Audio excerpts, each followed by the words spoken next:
ওনাদের মধ্যে তালাক, যেই খ্যাত মনে হইতেছে না ওনাদের মধ্যে সম্পর্ক খারাপ। খরচ করা জিনিস কেমনে বাইর করতে হয় এটা আমার ভালো করেই জানা আছে। এই সম্পর্ক যদি আমরা টিকায় রাখতে চাই তবুও টিকায় রাখা সম্ভব না। তুই গেলে তো আমাকে সব স্বপ্ন শেষ। কোটিপতি হইতে গেলে তো একটু কষ্ট করতেই হইব। মায়া শিকদার বাড়ির বউ হওয়ার যোগ্য না। আসসালামু আলাইকুম প্রিয় দর্শক বন্ধুরা, আপনাদের সবার প্রিয় ধারাবাহিক নাটক বস্ত্রত এর 20তম পর্বের শুরুতে মায়ের জীবনে যে পলায়ন করে জ্বর নেমে এসেছে তা দেখে আপনারা নিশ্চয়ই হতবাক হয়ে গেছেন। মানসিক চাপে ভেঙে পড়ে যায় মায়া, যেন বাধ্য হচ্ছে জামালকে ডিভোর্স দিতে। অন্যদিকে ব্যবসায়িক ষড়যন্ত্রে ভয়ঙ্কর চিত্র ইতিমধ্যেই পরিস্থিতিকে আরও জটিল করে তুলেছে। বিশেষ করে ভিডিও শেষে রুমান আর চেয়ারম্যানকে একসাথে হাত মিলাতে দেখা গেলে তখন থেকে প্রশ্ন ঘুরপাক খাচ্ছে, মায়ের ভাগ্য এবার কি লেখা আছে। বন্ধুরা, 21তম পর্বের গল্পের মোড় ঘুরবে এক ভয়ঙ্কর দিকে। মায়া ও জামালের সম্পর্কে নেমে আসবে আরেক দফা প্রলয়নকরী জ্বর।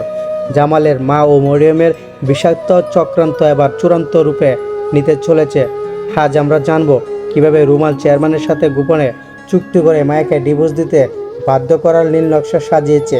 21তম পর্বে দেখা যাবে জামাল ধীরে ধীরে সুস্থ হয়ে উঠলেও তার চারপাশে মিথ্যার জাল বিছিয়ে দিবে রুমান ও মরিয়ম এমনভাবে জামালের কানে বিষ ঢালবে যে তার মনে মায়ের প্রতি জন্ম নেবে গভীর সন্দেহ আর ঘৃণা। অন্যদিকে জামালের মা আবেগে হাতিয়ে বানিয়ে অসুস্থতার নাটক করবেন এবং মায়াকে বাড়ির অশুভ ছায়া হিসেবে প্রমাণ করার চেষ্টা করবেন। এমন এক পরিস্থিতি তৈরি করা হবে যেখানে মায়াকে ত্যাগ করা ছাড়া জামালের সামনে আর কোনো পথ খোলা থাকবে না। সবচেয়ে বড় চমক আসবে ব্যবসায়িক জালিয়াতি ঘটনায়। রুমান এবং বড় অঙ্কের টাকা আত্মসাৎ করে থারদায় চাপাতে চাইবে মায়ের উপর। চেয়ারম্যানের অসহায়তা, মায়ের অজান্তে কিছু গুরুত্বপূর্ণ কাগজে তার সাক্ষ্য জাল করা হবে যাতে সমস্ত চুরি দায় এসে পড়ে তার কাঁধে। এই ষড়যন্ত্র এমনভাবে সাজানো হবে যে জামাল বিশ্বাস করতে শুরু করবে মায়ের নাকি তাকে পথে বসানোর চেষ্টা করছে। সবচেয়ে বেদনাদায়ক দৃশ্যটি হবে যখন মরিয়মের উস্কানি আর মায়ের কান্নায় ভেঙে পড়া জামাল মায়াকে ডিভোর্স দেওয়ার সিদ্ধান্ত নেবে। যে মায়া সবসময় জামালের মঙ্গলের জন্য নিজের সুখ ত্যাগ করেছে, সেই মায়াকেই আজ অবিশ্বাস করবে জামাল।